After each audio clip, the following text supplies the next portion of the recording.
The time has come for me to give my top 5 UFC fighters of the year in 2020, so I'm going to go through my full list of number 5 to number 1, and then eventually getting to the fighter of the year at the end. Also afterwards, I'm going to mention some honourable mentions that do deserve to be noted this year for their work. However, they haven't quite done enough to make it into the top 5 list of fighters of the year. However, a lot of the champions this year have been quite inactive. Some of them only defended once, so I think there's a few contenders in the mix for fighter of the year as well in my top 5. Let's get straight into it with number 5. And before I even start though, I want to mention this.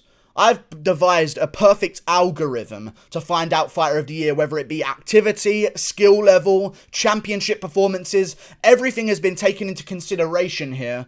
I'm going to start with number 5 on my list. Brandon Moreno is the number 5 fighter of the year in my opinion. When you look at how many fights he's had this year, 3, which is a lot compared to, as I said, the champion. Some of them only defended once. 3 top level wins from Brandon Moreno this year. Not wins, but 3 fights this year at top level. Some people think he beat Deiveson Figueiredo in his most recent performance at UFC 256 in a fight of the year performance as well. That definitely needs to be taken into consideration. So Brandon Moreno is number 5 on my list. When you look at what he done earlier this year, which a lot of people forget about, Olivier at the start of this year was the guy who beat Deiveson Figueiredo, who's now going on to fight for the belt, or has the belt, or rematching Joseph Benavidez to really earn the flyweight championship. But the guy who beat him was Olivier, top 3 contender in the flyweight division, and Brandon Moreno went out there, had a great fight with him over 3 rounds, won a decision against him before the whole world went crazy, then came back towards the latter half of the year and beat Brandon Royval, who was a guy streaking towards the belt in the flyweight division, a top contender, I believe top 5 at the time. Brandon Moreno jumps in, beats him in the first round. Whether Brandon Royval got injured or not doesn't really matter, to be honest with you. Brandon Moreno got a win against him by first round finish, and then he moved on 3 weeks later to save an entire event this year. And I think that needs to be mentioned, because without Brandon Moreno and one other person that may or may not be on this list, we wouldn't have 256 at all, and that is not being mentioned whatsoever. I don't care if you defended your belt on some random card that didn't need you as a co-main event. These flyweights, including Brandon Moreno, stepped up and saved the end of the year. 255, turned right back around 256, gave us great performances at every single time. Brandon Moreno deserves a mention and goes to a fight of the year draw for the championship against Deiveson Figueiredo at the end of the year. Brandon Moreno is number 5 on my list, 100%. 3 wins, top level competition, championship performance as well. You can kind of call that a win, because I just accidentally did, because it was that good of a fight. Draw at the end, but Brandon Moreno number 5 on my list. Number 4, Kevin Holland.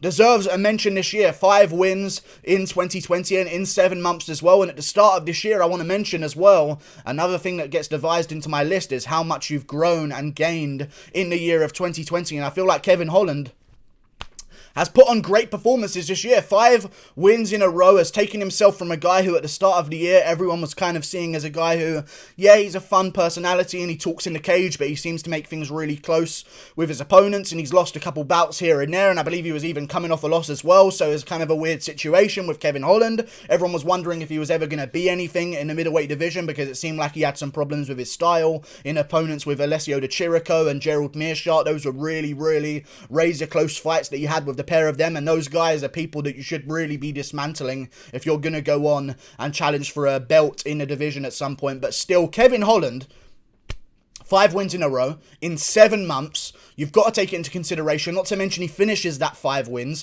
not with some random can, but with Jacare Souza, the guy who went to they said split decision. I think it was unanimous to Jan Blachowicz, but still it was a registered split decision to the light heavyweight champion as we speak, Jan Blachowicz, and Kevin Holland went out there, almost triangled him, finished him off of his back in the first round. Kevin Holland deserves a mention. He's at number 4 on my list of top 5 fighters of the year 2020. Now moving on to the top 3, and at number 3 we have the Polish powerhouse, legendary Borzh Bar, Jan Blachowicz is at number 3 on my list. 2 wins against top competition this year. Takes the light heavyweight belt, but something else that needs to be factored in here is the fact that he was an underdog on both occasions, and I counted him out, and the majority of all of you counted him out. I know some people out there are going to make themselves heard, of course, and said, no, I didn't. I picked him to win. Of course you did. There's no evidence to say that anyway, but some people come out and say that they said that Jan Blachowicz was going to win both of his fights this year, but I'll tell you this, looking at the fights before they happened, it wasn't looking good for Jan Blachowicz. He'd already lost to Corey Anderson years before and got dismantled in a grappling situation. He's an older guy and he's getting a little bit older in the division. Of course, we didn't know about the second prime of Glover Teixeira back then when the Anderson fight with Blachowicz happened, but still, Jan Blachowicz overcame the odds this year. Double, two-time underdog winner. Got the belt at the end of it with an amazing performance both times as well, by the way. First round KO over Corey Anderson, sleeps him with one punch, then finishes Dominic Reyes, who are, I need to stop saying arguably, who beat John Jones. Easily 3-2. End of conversation. Jan Blachowicz beat the guy who beat John Jones this year in an upset win by TKO in the second round and looked better than ever doing it, and now he's earned himself a fight with Adesanya. I think Teixeira should have got it, but you know what, they're going with Adesanya. Moving on. Speaking of which, number 2 on my list of top 5 fighters of the year, Israel Adesanya sits at number 2. He had amazing performances this year. Finished his rivalry with Paulo Costa for good, it feels like, because I don't know if Paulo Costa's going to be able to work his way back up after such an embarrassing performance that he had. And say what you want about Paulo Costa's performance. Yes, did he get attacked by squids backstage towards his legs? I understand there were cut marks all over him. I really do understand that. I understand that also his management said that he didn't sleep the night before whatsoever before the fight. So that's another thing to take into consideration. But regardless of what Paulo Costa did, and by did, I mean didn't do, by standing there in the middle of the cage and just staring at Adesanya while letting him kick his legs, Israel Adesanya went out there and finished Paulo Costa in the second round and looked amazing while doing it as well. Israel Adesanya deserves a mention, and he's the number 2 guy on my list for top 5 fighters of the year. I feel like he's just the hype behind his fights. I know the Yoel Romero fight wasn't the most entertaining, but it was a championship win this year over a real dangerous contender who some people think beat Robert Whitaker. I thought he went to a draw with the former champion Robert Whitaker that year, so that's a high level of opponent right there. Yoel Romero, Paulo Costa, back-to-back this year. Good performance against Paulo Costa. Meh performance against Yoel Romero, but 2 wins this year in a talent-stacked division, or with talent-stacked contenders. I don't really want to say the middleweight division is the most talent-stacked, like the lightweights or the bantamweights or the featherweights, but still, 2 talented contenders. Adesanya beats the pair of them, Yoel Romero, Costa, and finishes Costa as well. You've got to put him up for grabs in the number 2 position for fighter of the year. But number 1, you knew it as soon as I said who number 2 was. Deiveson Figueiredo. Some of you knew this before the video even started, I imagine. Deiveson Figueiredo is my fighter of the year, 100 million figgy-zillion%. I just made up a whole new number based around this guy because he saved us this year. You guys don't understand.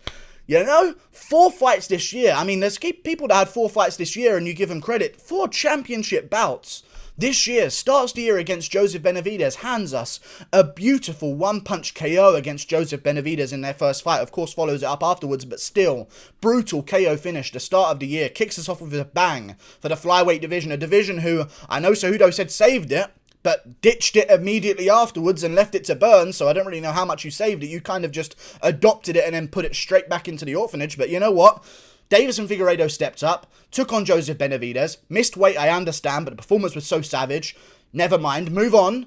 Beats Joseph Benavidez in a rematch, makes weight, in a title fight, gets the win there, got the job done before that against Benavidez as well. Brutal fight.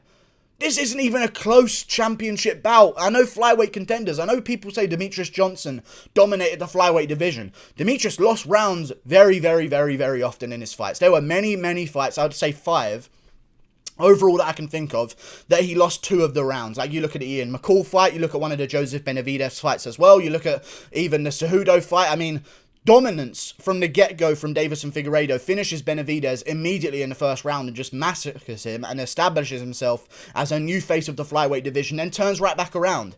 2 dominant championship wins not enough for you? 3. Beats Alex Perez by guillotine in the first round after a slick submission. Slides right into it. I have it as the number 2 submission of the year in 2020. Deiveson Figueiredo latches up the guillotine in the first round against Alex Perez and finishes him. No conversation about who's the best flyweight at the time. Beats him dominantly and destroys him at 255. And if that isn't enough, 3 title championship on the line-ish wins. 2 where he has the belt, or earns the belt, and then he turns around in our darkest hour of the year. And this needs to be mentioned, because a lot of people don't remember this. Okay? 255 happened, and 256, looked embarrassing. It looked so embarrassing. I think we lost Nunes versus Spencer off of the card, or Nunes versus Anderson off of the card, which didn't really add anything to it anyway, I'll be honest with you, but still, we lost a bunch of fights off of that card. So, in Fight Island, Deiveson Figueiredo, who's just defended his belt against Alex Perez and had a long training camp for it, turns right back around within 2 hours. He leaves the cage against Alex Perez within 120 minutes. Dana White says, we're losing fighters off of our event in 256. We've got nothing. We need you. And Figueiredo says yes. Yes, I'll save the card. I know I'm the biggest flyweight around and maybe cut the most weight out of maybe any champion in the UFC because he's so huge. But I'm going to turn around in 3 weeks, even though I've just been through a full training camp. And Moreno is going to do it alongside with me. So that's why Moreno's at number 5 on my list. But Deiveson Figueiredo saved an event at the end of the year. 2 of them. 255 gave us an amazing performance against Perez, an amazing submission. Then 256 gave us the potential... And I think this is a fact because I know Zhang versus Joanna probably was fight of the year, but the male fight of the year, Figueiredo versus Moreno, without question, in my opinion. The only thing close is Dustin Poirier versus Dan Hooker. Add all of that together, and Figueiredo is your fighter of the year 2020, without a close second at all. Without a close second. I know he drew to Brandon Moreno, but I thought he won the fight, in all honesty. Of course, he had the point taken away. I could see him winning rounds 1, 2, 3, and 5. I know people that watched it with the commentary and haven't watched it without the biased Joe Rogan commentary yet still see that for Moreno. Eventually, you'll come round. Just watch the fight without commentary, you'll see it completely differently. But still, Deiveson Figueiredo is my 2020 fighter of the year. By far, Adesanya at number 2, Blachowicz at number 3, Holland at number 4, Moreno at number 5, and now we get to the honourable mentions, and I'll rattle through these. All of the other champions deserve a shout-out. Khabib had a great performance this year against Justin Gaethje. 1 fight. Of the year, how much have you done? You know what I mean? You've got 365 days. What have you done for me? 1 fight? Cool, great performance. Khabib comes first. Stipe Miocic became the greatest heavyweight of all time this year with a win over Daniel Cormier. Decision, close, 1 fight this year. Doesn't quite make it in the list in terms of body of work, but Stipe Miocic definitely deserves a shout-out. Usman, Volkanovski, every champion. Yan, Nunes, Shevchenko had 2 wins. But, you know, the level of competition is, Chikadze had better competition than Shevchenko this year. But still... Weili Zhang, fight of the year. 1 fight though. Please, give me more. Thank you. But those are all the champions. Great performances from all of them. Volkanovski as well, if I didn't mention him. Bunch of guys, but just 1 fight this year.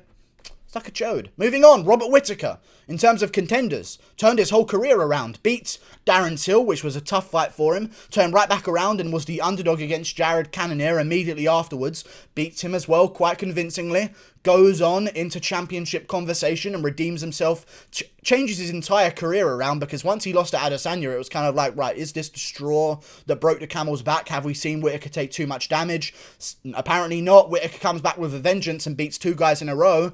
Glover Teixeira as well, the redemption story there, the second prime Teixeira, all he's given us this year. Charles Oliveira deserves to be mentioned there. Second prime Oliveira, not quite the second prime of Teixeira at fucking 40 years of age or something, but Charles Oliveira also 2 upset wins in 2020, the same with Glover Teixeira. Definitely deserve to be mentioned. Bobby Green is 5-0 this year. He is. He did not lose to Thiago Moises. I've watched it so many times. He didn't lose to Thiago Moises. Bobby Green is the fighter of... not the fighter of the year, but Bobby Green deserves to be mentioned. 5 wins this year. Definitely an honourable mention. Amazing performances in all of them. And kept taking fights when he didn't need to as a veteran. And he entertained us every single step of the way. So Bobby Green deserves a mention. Daniel Rodriguez should have had 4 wins this year. That'll be, you know, that again with the judges, for fuck's sake. But Daniel Rodriguez deserves a mention. Beneil Dariush. Oh, I'm moving him up above Bobby Green and shit. Give me a second here. I know this doesn't even mean anything to you guys, but this means something to my list. Dariush is moving up above Bobby Green and Daniel Rodriguez because he put on 2 of the top 5, in my opinion, KOs of the year. Walk-off spinning back fist against Scott Holtzman. Comeback KO walk-off against Drakkar Klose. 1 punch. Amazing from Dariush this year. He's really re-established himself in the lightweight division. Separated him from the rest. And if he wins his next fight coming up soon against Verheyen, he's going to be looking for those top 5 guys in the division. The names like the winner of Felder versus Ferguson, if that happens. Who knows? But Dariush definitely deserves a mention this year. Lauren Murphy had a bunch of good wins this year. Holly Holm.